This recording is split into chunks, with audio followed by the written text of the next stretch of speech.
더욱더 아끼고 사랑하는 우리 모두 되시기를 바랍니다. 오늘 본문에 보면 정말 놀라운 일이 일어나죠. 나면서부터 걷지 못했던 자가 나사렛 예수 그리스도의 이름으로 일어나서 걷고 뛰고 하나님을 막 찬양하는 그런 일이 일어난 겁니다. 여러분 정말 생각만 해도 놀랍고도 놀라운 일 아닙니까? 또 얼마나 신나고 기쁜 일입니까? 근데 또 본문을 제가 가만히 묵상하다 보니까 이게 정말 신나고 기쁜 일이기만 한가 하는 생각도 들더라고요. 왜 이런 생각이 들었냐면 이 베드로가 이 사람을 일으킬 때 뭐라고 했냐면 은과 금은 내게 없거니와. 이 말이 살짝 좀 불편하겠다 하는 생각도 듭니다. 왜냐하면 사실 우리가 정말 바라는 건 뭐예요? 솔직하게 은과 금, 돈 아닙니까? 당장 먹고 살 길 막막한데 은과 금, 돈이 있으면 얼마나 좋습니까? 사실 이 사람이 바란 것도 은과 금 아닙니까? 그래서 그 은과 금, 돈을 바라고 지금 구걸하고 있는 거잖아요. 그런데 그런 사람 면전에 대고 뭐라고 했어요? 은과 금은 내게 없거니와. 이러니 여러분 솔직히 실망스럽고 불편할 수도 있는 거죠. 또 이런 본문을 우리가 보면 이런 놀라운 기적이 일어나는 이런 본문을 보면서 한편으로는 왜 나에게는 이런 일이 안 일어나지? 나도 그렇게 기도하고 나도 예수님의 이름으로 그렇게 기도하는데 왜 내 삶에는 이런 기적 같은 일들이 안 일어나지? 하는 그런 마음에 또 한편으로는 이 마음이 좀 실망스럽기도 하고 불편할 수도 있겠다 하는 생각이 들어요. 여러분 솔직히 우리 다 그렇잖아요. 우리가 정말 살아가면서 바라는 거 두 가지 있다면 그건 뭐예요? 하나는 은과 금이요, 또 하나는 기적 아닙니까? 저만 그런가요?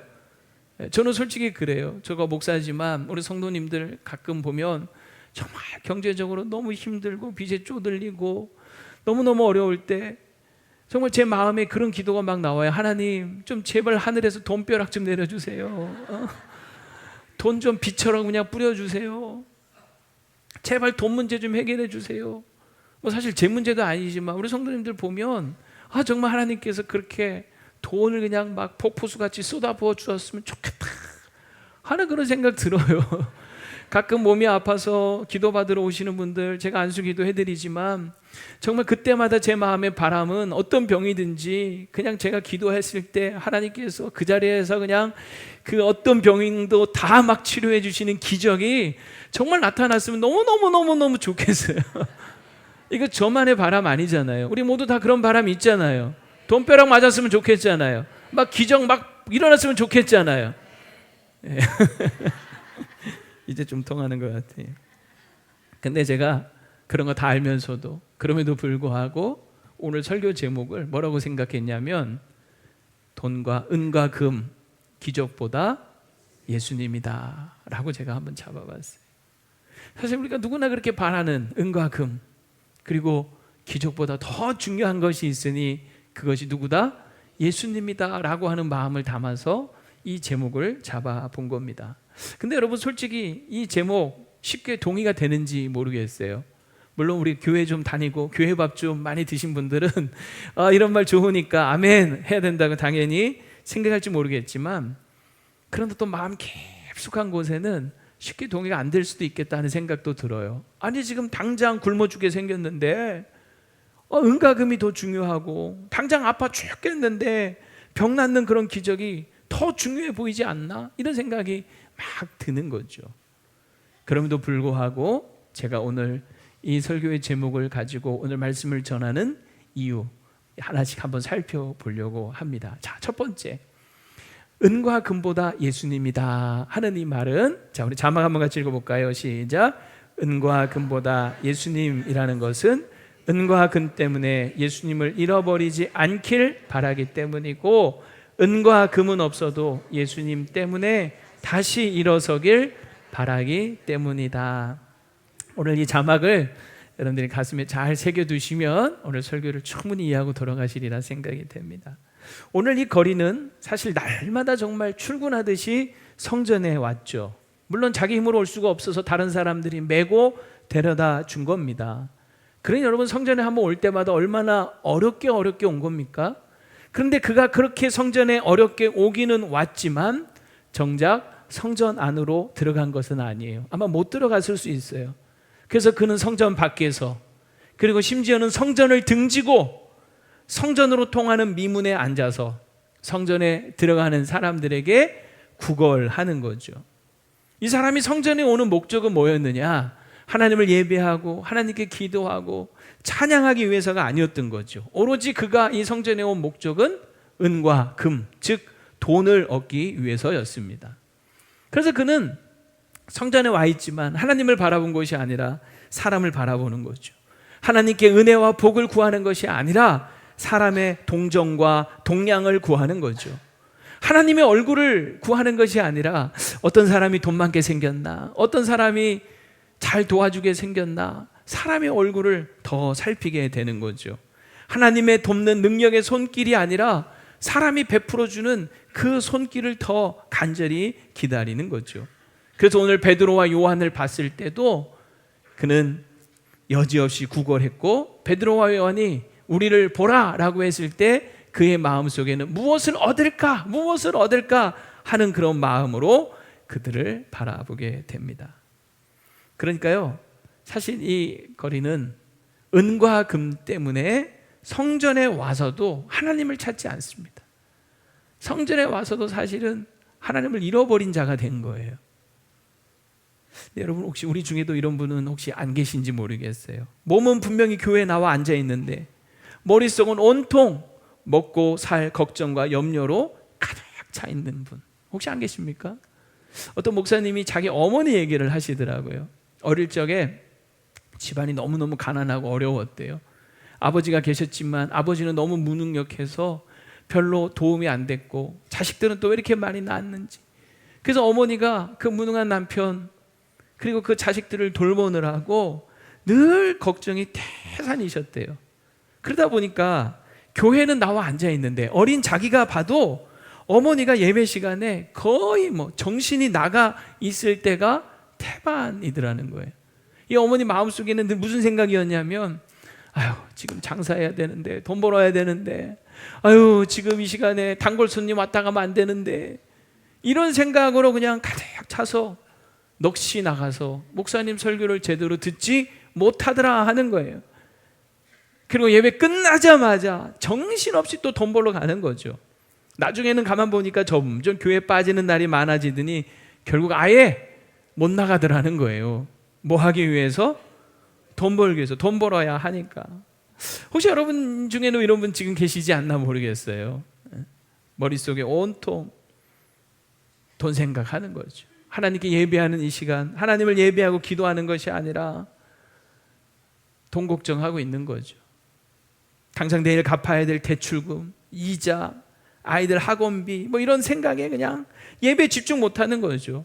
그러다 보니까 예배는 분명히 하고 가는 것 같은데 그냥 마당 뜰만 밟고 가는 경우 혹시 없으십니까?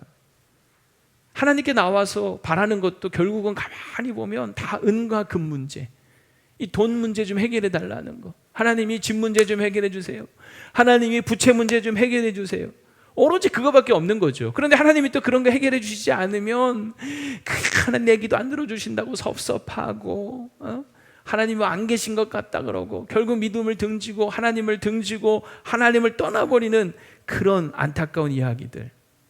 사실 이해는 되지만 사실 바람직한 모습은 결코 아니지 않습니까?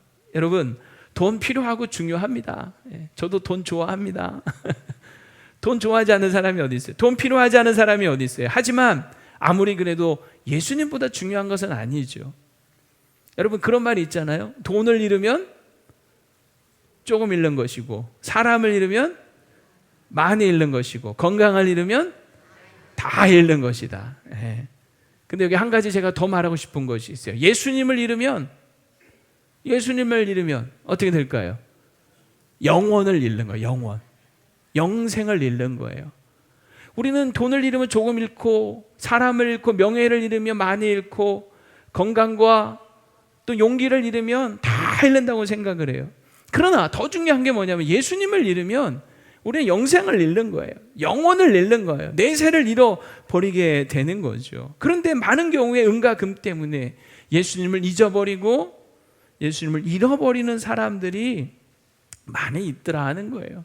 그래서 제발 은과 금 때문에 예수님을 잃어버리는 일이 없기를 바라는 것입니다. 오늘 여러분 베드로와 요한은 좀 달랐죠. 이들도 분명히 은과 금이 없기로는 이 거린과 다를 바가 별로 없었어요. 분명히 베드로가 그러잖아요. 은과 금은 내게 없거니와. 은과 금 없다라고 얘기하잖아요. 왜 베드로에게 은과 금이 없었을까? 첫 번째, 하필 그날따라 돈이 없었다. 두 번째, 원래 평상시 거지같이 살았다. 몇 번일 것 같아요? 몇 번일 것 같아요? 하필 그날따라 주머니에 집에 돈은 많은데 안 챙겨 나온 걸까요? 아니라고 저는 생각을 해요. 이 제자들의 삶이 평상시에도 늘 정말 거지같이 산 거죠. 생각해 보세요. 예수님의 부르심을 받았을 때 이들은 다 자신들의 생계와 생업 버리고 주님 따르지 않았습니까? 배도 버리고 그물도 버리고. 그렇다고 예수님을 따라다닐 때 어디서 막 돈을 누가 줍니까? 하늘에서 막 그냥 막 돈이 떨어집니까? 그럴 일 없는 거죠. 오히려 예수님은 정말 공중나는 새도 깃들 곳이 있지만 자신은 머리 둘 곳이 없다라고 얘기하시면서 정말 가난한 삶을 사셨잖아요. 그러니 그 예수님을 따르는데 무슨 돈이 많고 여유가 어디 있겠냐는 거예요. 제자들도 돈 없기는 이 가난한 거지나 다를 바가 없었던 거죠. 이들도 매일같이 끼니 걱정했어야 될 것이고요. 당장 먹고 살 일, 큰일이었던 것이죠. 그러나 베드로와 요한이 분명히 다른 점은 무엇이었느냐? 다른 점이 있었던 거예요. 이들은 성전에 온 이유가 그저 구걸하기 위해서가 아니라 하나님께 기도하러 왔죠. 베드로와 요한도 이 거린을 주목하여 봤지만 그에게서 뭔가 얻기 위해서가 아니라 오히려 그에게 도움을 주기 위해서 바라보지 않습니까? 여러분 참 재밌잖아요. 아니 이 거지나 자신들이나 돈 얻기는 지금 매한가지예요. 매한가지. 그런데도 이 베드로와 요한은 당당합니다. 솔직히 돈 없는 것이 뭐 그렇게 자랑 아니잖아요. 저 돈 없는데. 이거 솔직히 얼마나 말하기 민망하고 부끄러운 소리이기도 하지 않습니까? 그럼에도 불구하고 이 베드로와 요한이 이렇게 당당할 수 있었던 이유는 무엇일까? 그들에게는 은과 금은 없었지만 그 은과 금과는 비교조차 할 수 없는 더 귀한 것, 더 귀한 분, 바로 예수 그리스도께서 그들과 함께 계셨기 때문인 거죠. 그래서 당당할 수 있었던 거예요. 사실 돈이라고 하는 거 있으면 좋고 많으면 더 좋지만 돈이라고 하는 것은 있을 수도 있고 없을 수도 있는 거 아닙니까? 하지만 예수 그리스도는 이들과 영원히 함께 계시는 거죠. 예수 그리스도는 자신의 전부를 다 내어주신 거죠. 그리고 그 예수 그리스도의 이름에 능력이 있는 거죠. 그러니 여러분 정말 저는 이런 생각을 해봐요. 이 베드로와 요한에게 은과 금이 산더미 같이 있었다 한들 그들이 믿고 의지한 것은 그 은과 금이 아니라 자신의 전부를 내어주신 예수 그리스도를 믿고 의지하며 살았을 거라고 저는 믿습니다. 그리고 그 은과 금을 기꺼이 주님을 위해 필요할 때 아낌없이 드렸을 거라고 저는 생각을 합니다. 어제 아침에 제가 설교를 준비하는데 한 권사님이 우리 전도사님의 안내를 받아서 저한테 찾아왔어요. 손에 귀한 헌물을 들고 오신 거예요. 우리 전도사님이 보고 이거 목사님께 기도받고 드리면 좋겠다고 해서 모시고 왔더라고요. 봤더니 그게 뭐였냐면 결혼 폐물이었어요. 반지하고 목걸이였는데 반짝반짝 빛나는 다이아몬드 반지, 그리고 조금 이따 보여주세요. 그리고 금반지 2개, 그리고 금목걸이. 궁금하시죠? 보여주세요. 제가 사진을 어제 또 찍었잖아요. 너무너무 귀한 거죠. 됐습니다. 이분이 35년 동안 이것을 고이고이 간직하고 있다가 언제부턴가 하나님께 자꾸 내 가장이 귀한 것을 좀 드리고 싶다 하는 마음을 갖고 계시다가 어제 그것을 가지고 오신 거예요. 오늘 설교 잘하라고 그랬는지. 그러면서 헌금 봉투에 뭐라고 쓰셨냐면 사랑합니다 주님, 나의 마음 받아 주옵소서 하면서 이렇게 쓰셨더라고요. 제가 오늘 설교에 좀 말씀해도 될까요? 하고 문자를 드렸는데 이분이 답이 다시 왔어요. 넉넉하지 않은 삶이지만 항상 드리고 싶은 마음은 간절합니다. 남편 것도 나에게 주면 언젠가 드리고 싶어요 하면서 다시 문자가 왔어요. 사실 여러분 이 다이아몬드 반지, 금 가락지 2개, 목걸이, 돈으로 따져보면 얼마가 될지 모르겠습니다만 그 자체도 귀한 거죠. 그러나 그 액수, 그 환산된 액수, 그 이상의 그 엄청난 가치, 의미가 있는 거 아닙니까? 결혼 폐물이에요. 결혼 폐물. 그걸 주님께 드리는 거죠. 여러분 부담은 갖지 마세요. 여러분 결혼 폐물 다 가져오세요. 그런 소리 하는 거 아닙니다. 그런 소리 하는 게 아니고 이분의 마음의 중심에 무엇이 있는 거죠? 어떻게 보면 정말 소중한 거지만 예수 그리스도가 그거보다 훨씬 더 소중하다는 믿음의 고백이 있는 거 아닙니까? 주님이 얼마나 기쁘게 받으실까 하는 생각을 해봅니다. 오늘 저와 여러분에게도 이런 고백이 있기를 축복합니다. 은과 금이 아니라 그 은과 금과 비교도 할 수 없는 예수 그리스도가 우리 인생의 가장 소중하고 귀한 분임을 꼭 고백할 수 있게 되기를 바랍니다. 여러분, 이 베드로와 요한은 바로 이 예수 그리스도의 이름을 품고 있었고 그 이름의 능력을 알았기 때문에 비록 주머니에 은과 금은 한 푼 없었지만 그들은 당당할 수 있었고 그 이름으로 담대하게 일어나 걸으라 라고 선포할 수 있었던 거죠. 그리고 그 믿음으로 평생 주저앉아서 앉아서 단 한 번도 일어서 본 적이 없는 그 사람의 오른손을 잡아서 일으켜 세우는 거예요.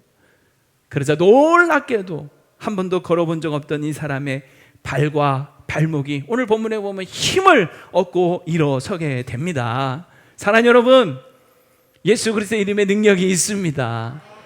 예수 그리스도의 이름에 능력이 있습니다. 이 사람은 그 이름의 능력으로 벌떡 일어나서 성전 안으로 들어가죠. 그리고 함께 주님의 이름을 걷고 뛰면서 찬송하기 시작하는 거예요. 평생 성전 밖에서 구걸만 하던 그 사람이 성전 안으로 들어가서 하나님을 찬송하는 인생이 된 겁니다. 여러분, 이게 정말 얼마나 감동스러운 장면입니까?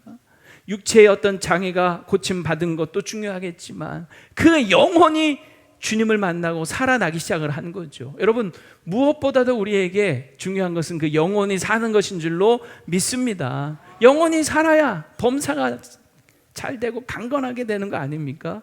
이게 진정한 은혜인 거죠.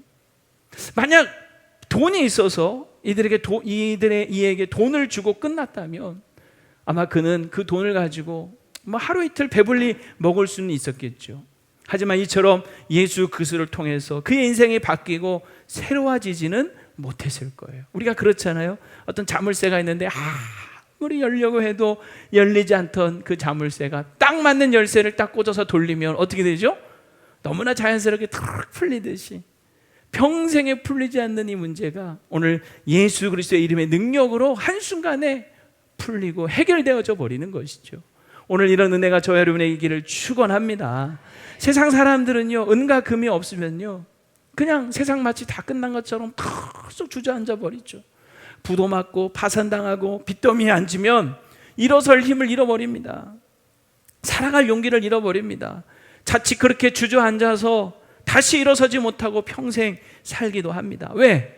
세상에 은과 금이 전부라고 생각하기 때문이죠. 그런데 그 전부라고 생각한 은과 금이 없으니 자신에게는 아무것도 없다고 생각하는 것이고, 그러니 세상을 다 잃어버린 것처럼 생각하는 것이고, 자신은 아무것도 할 수 없다고 생각하는 거죠. 그러니 살아갈 용기도 힘도 없어지는 거 아닙니까? 그러나 여러분, 저와 여러분에게는 은과 금은 없어도 우리에게 있는 것이 있죠. 그것이 무엇이에요? 예수 그리스도의 이름 아닙니까? 예수 그리스도의 이름의 능력 아닙니까? 예수님의 이름이 우리에게 있지 않습니까? 그러니 어떤 경우에도 맥없이 주저앉아 있지 말고 그 예수의 이름을 부르며 그 능력으로 다시 일어날 수 있게 되기를 축복합니다. 주의 이름을 부르십시오. 주의 이름을 부르십시오. 주여 부르십시오. 예수의 이름으로 나는 일어서리라. 주가 주신 능력으로 나는 일어서리라. 원수가 날 향해 와도 쓰러지지 않으리.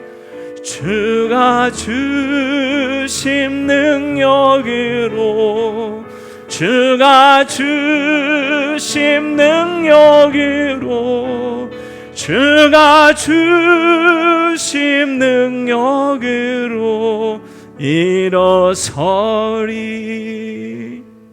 할렐루야. 저 예수의 이름으로 여러분 일어설 수 있기를 주의 이름으로 축원합니다. 혹시 주변에 이렇게 주저앉아 있는 분들이 있으십니까?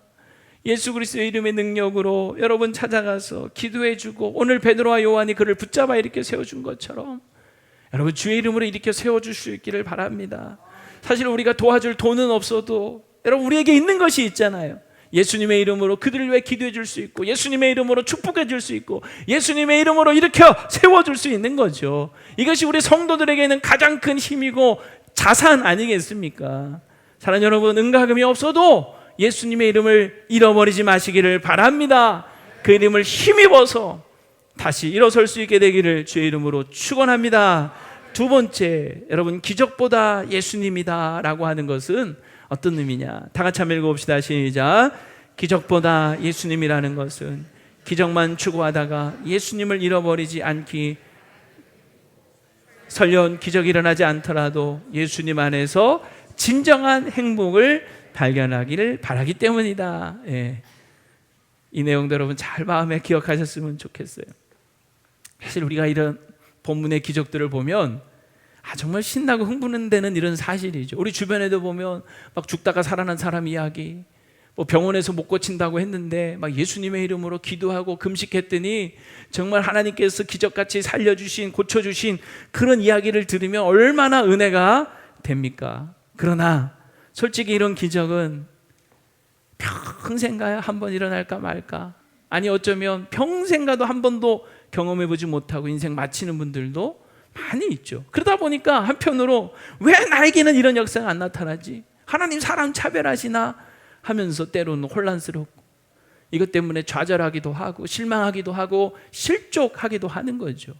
왜 그러냐라고 했을 때 기적만 바라기 때문에 그러는 거예요. 이런 기적의 사건을 보면서 기적만 바라는 거죠. 어떤 목사님 설교를 듣는데 김익두 목사님이라는 분의 이야기를 하시는 걸 들었습니다. 이분 유명한 분입니다. 일제강점기 때 한국교회 부흥을 이끌었던 그런 분이십니다. 이분이 예수님 만나기 전에는 유명한 깡패였습니다. 개망나니 깡패 두목으로 유명했던 분인데 예수님을 만나고 변화된 거예요. 그래서 1920년대부터 50년대까지 한국교회 부흥을 이끌면서 특히 이분은 신유, 이 사람의 그 병을 치유하는 이 신유 역사를 많이 행한 그런 분으로 아주 유명한 분이십니다. 병원에서 못 고친다 하는 그런 난치병 환자들을 기록에 한 2만여 명 기도해서 고쳤다라고 하는 그런 기록이 있습니다. 근데 이 목사님이 이런 치유, 신유 사역을 시작하게 된 계기가 오늘 본문과 관련이 있다라고 하는 거예요. 이분이 전도사 때 한 번은 길을 가다가 정말 오늘 본문에 나오는 것 같은 똑같은 사람을 만난 거예요. 나면서부터 걷지 못하는, 그리고 구걸하는 사람을 만나게 된 겁니다. 이 사람을 보자마자 이 전도사의 마음에 오늘 본문이 딱 떠오른 거죠. 야, 베드로가 예수님의 이름으로 그 사람을 일으켰다면 지금도 그런 일이 예수님의 이름으로 일어날 수 있지 않겠나? 성경에만 기록된 것 아니지 않겠나? 지금도 하나님은 이런 기적을 행할 수 있는 것 아닌가? 그래서 이분이 내가 오늘 저 사람을 한번 일으켜야 되겠다, 나도 할 수 있을 거야 하고 생각하고 그분에게 갔대요. 갔는데 사람들이 너무 주변에 많더래요. 그래서 혹시 안 되면 어떡하지 하는 마음에 이 사람을 들쳐업고 사람들이 없는 과수원 돌담길 옆으로 갔답니다. 아무도 없는 걸 보고 내려다 놓고 그 사람의 손을 붙잡고 내가 나사렛 예수를 명하노니 일어나라 하고 붙잡아 일으켰대요. 근데 여러분 생각해보세요. 한 번도 일어나지 못한 이 다리가 뻣뻣하게 굳어있는 사람이 일어나지겠습니까? 근데 그걸 강제로 막 일으키려고 하니까 막 이 사람이 막 죽겠다라고 발버둥을 치더라는 거예요. 근데 앞에서 아파서 죽겠다고 하는 사람을 또다시 나사렛 예수 이름으로 일어나라 하면서 이렇게 붙잡아 세우려고 하니까 막 이 사람이 막 제발 살려달라고, 한 번만 살려달라고 사정사정을 해서 결국 그날 아무런 기적은 일어나지 않고 애꿎은 사람만 괜히 고생시키고 고통스럽게 해버리고 만 거죠. 이분이 그 일을 겪고 나면서 너무 속도 상하고, 그래서 하나님 앞에 막 통곡하듯이 따지면서, 하나님, 도대체 말씀에는 기록이 되어 있는데 왜 나는 믿음을 가지고 했는데도 역사를 안 해주십니까? 하면서 기도하는데 그런 깨달음이 오더라는 거예요. 어떤 깨달음이냐? 자기가 기적에만 매달렸구나, 기적만 바랬구나, 하나님 마음에 들더라는 거예요. 자기 마음속에 예수님은 조금도 없고 예수님의 마음은 전혀 생각이 없더라는 거죠. 오직 그저 기적이 일어나기를 바라는 마음만 가득했던 거예요. 나면서 걷지 못한 그 사람에 대한 주님의 계획, 주님의 뜻, 주님의 마음은 어떤 것인지 전혀 생각하지 않고 오직 그냥 자신의 어떤 능력을 보여줄, 기적을 일으킬 대상으로만 생각했던 거죠. 그런 자신이 얼마나 교만하고 가증스러운지 깨달으면서 철저하게 하나님 앞에 통곡하고 회개하면서, 주님, 제가 주님만 보겠습니다, 주님의 마음을 구하면서 했다는 거예요. 그리고 며칠 뒤에 다시 길을 나갔는데 그 거지를 또 만난 거예요. 너무너무 미안한 마음이 있어서 그 사람에게 다가갔는데 그 거지가 이분을 알아본 거예요. 깜짝 놀라면서 막 제발 살려달라고 난리를 치더라는 거예요. 다가가는데 도망도 못 가고 도망도 못 가고 살려달라고 애원하는 그를 붙잡고 그 앞에 무릎을 꿇고 용서를 빌었대요. 죄송합니다, 제가 지난번에는 너무나 교만했고 주님 마음과는 상관없이 그저 기적 행하려는 과시욕 하나 때문에 당신을 괴롭게 했습니다. 저를 용서해 주십시오 하면서 사과를 하고 이분을 모시고 교회로 갔대요.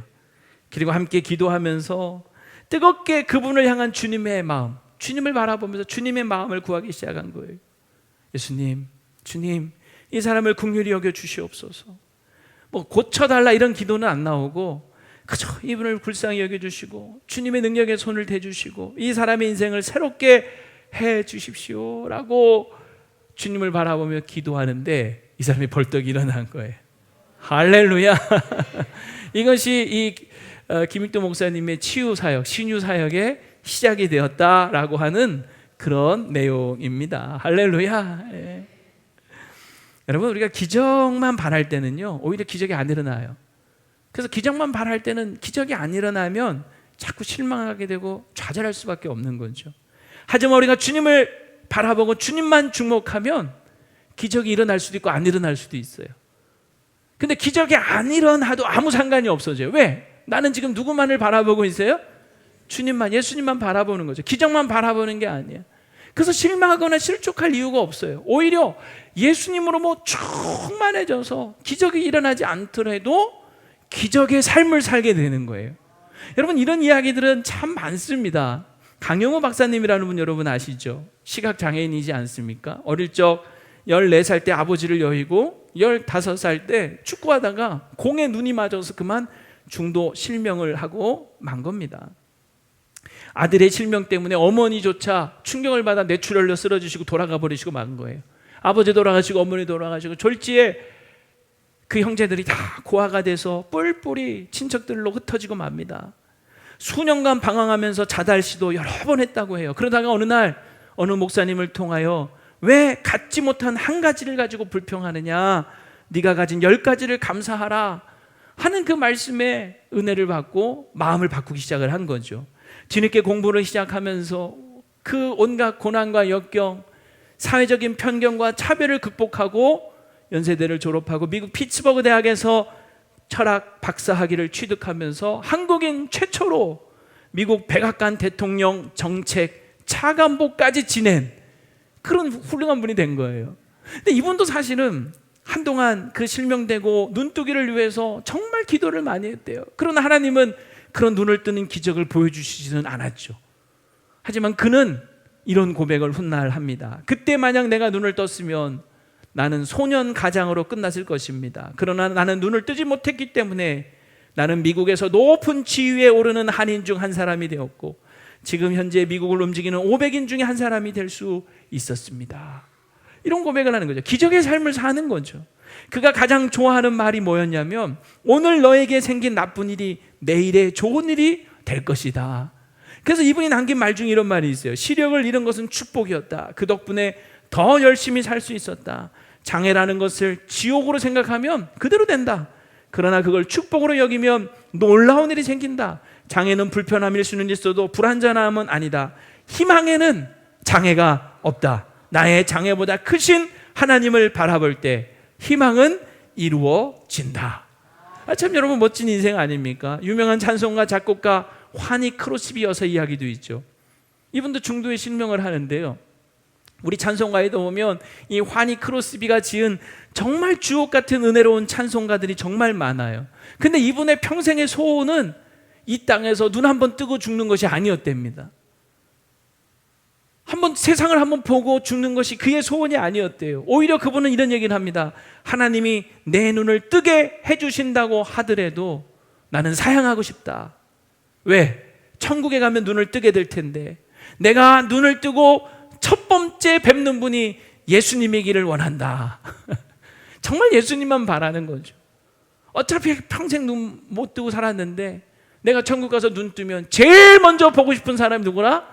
예수님이다. 정말 예수님만 생각하면서 사는, 그러니 그 주옥 같은 찬송의 시들을 짓지 않았나. 기적의 삶을 사는 거죠. 사실 여러분 멀리서 찾아볼 것도 없어요. 우리 교회 안에도 사실 장애를 가진 분도 계시고 암이나 이런 난치병으로 오랫동안 투병하는 분들 계시지 않습니까? 그러나 그분들의 삶을 이렇게 보면 정말 예수님 안에서 얼마나 아름답고 행복하게 믿음을 지키며 사는지, 기적의 삶을 살고 있는 거죠. 지난 우리 군성교 아까 영상에도 보셨습니다마는 한 집사님이 간증을 하셨어요. 어릴 적 사고로 몸의 한 부분을 장애를 앓고 있지만 몸은 불편하지만 힘들지만 그러나 살아오면서 매 순간마다 삶의 고비마다 부어주시는 하나님의 은혜가 얼마나 큰지 감사할 일이 더 많다 하는 그 고백을 하면서 그 100여 명의 장병들 앞에 여러분 제가 행복해 보이지 않나요? 하는데 그 모습에 많은 장면들이 감동을 받고 함께 갔던 우리 선교팀도 다 눈시울을 붉히면서 은혜를 받았어요. 여러분 이게 기적의 삶 아니겠습니까? 갑자기 병이 낫고 장애가 사라지는 기적도 기적이겠지만 그런 기적이 없어도 예수님 안에서 늘 감사하고 찬송하고 예배하며 행복하게 사는 삶이 기적의 삶인 줄로 믿습니다. 그러니까 기적만 바라보면요 크게 실족할 수 있지만 예수님을 바라보면 그때부터 우리 인생이 놀라운 기적의 삶이 펼쳐지게 되는 거죠. 성경에 이런 기적 같은 기적의 사건들을 기록하고 있는 것, 안진뱅이가 일어나는 이런 사건들을 기록하는 것은 세상의 모든 안진뱅이들이 다 고침을 받을 것이다 라고 하는 것을 말하는 것이 아니라 오히려 이런 기적을 통해서 예수님을 바라봐라, 예수님을 믿어라 라고 하는 거예요. 마치 여러분 달을 가리키는 손이 있다고 한번 쳐보세요. 자, 뭐가 중요합니까? 손입니까? 달입니까? 어렵습니까? 달을 가리키는 손이 있어요. 뭘 봐야 돼요? 달을 봐야죠. 달을 가리키는 손이 중요한 게 아니라 손이 가리키는 달이 중요한 거 아니겠습니까? 이 손은 뭐예요? 기적이고, 그리고 이 손이 가리키는 그 달은 예수님인 거죠. 우리는 이런 기적의 사건들을 보면서 더 예수님을 사랑하고 더 예수님을 의지하고 더 예수님을 믿고 의지해야 될 줄로 믿습니다. 그래서 오늘 이 사건을 통하여 일어난 이후의 내용이 뭐냐면, 자 보세요. 이 사건을 통하여 많은 사람들이 오늘 본문에 보면 놀라고 놀랍게 여겨요. 그래서 많은 사람들이 몰려들었어요. 베드로가 이들 앞에 설교하기 시작합니다. 부활하신 예수 그리스도의 복음을 전하기 시작합니다. 그리고 그 복음을 들은 사람들이 예수님을 영접하고 5천여 명이 구원을 받습니다. 자, 성경은 분명히 이렇게 얘기합니다. 이 사건 이후에 5천여 명의 병자가 고침을 받았다라고 하지 않고 이 사건을 통하여 예수님이 전파가 되고 그 예수님을 믿은 5천여 명이 구원을 받았다라고 하는 거죠. 여러분, 예수님의 이름으로 기적은 일어나지만 그들이 영생을 얻는 것은, 구원을 받는 것은 예수 그리스도의 복음을 듣고 예수님을 믿기 때문인 거예요. 기적은 사람을 놀라게 할 수는 있지만 기적 자체가 사람을 구원하는 것은 아닙니다. 오히려 기적만을 바라는 사람들은 오병이어의 기적을 통하여서 예수님이 떡을 먹어서 배부르게 해주셨을 때 그 떡을 먹고 배부른 사람들은요, 나중에 예수님이 영생에 이르는 말씀을 해주셨을 때 오히려 다 주님을 떠나버리고 말죠. 왜? 기적만을 본 거예요. 결국 기적만을 추구하는 사람들은 주님을 떠나버리고 말게 되더라 하는 거예요. 우리는 기적이 아니라 예수님입니다. 할렐루야. 그 예수님을 더욱더 바라볼 수 있는 우리 모두가 되시기를 축복합니다. 이제 말씀을 마칩니다. 사실 누구나 다 바라는 거 있어요. 은과 금, 기적. 하지만 우리가 정말 구해야 될 것은 은과 금도 아니요, 기적도 아니요, 예수 그리스도이십니다. 은과 금보다, 기적보다 더 귀한 것은 예수님이에요. 그러므로 설령 지금 내게 은과 금이 없을지라도 예수 그리스도의 이름으로 여러분 힘을 얻어 일어설 수 있게 되기를 축복합니다. 설령 내게 지금 기적이 일어나지 않는다 하더라도 예수님의 이름을 힘입어서 기적의 삶을 사시기를 축복합니다. 이 놀라운 일이 우리 교회 안에 여러분의 삶 가운데 더욱더 많게 되기를 주의 이름으로 축복합니다.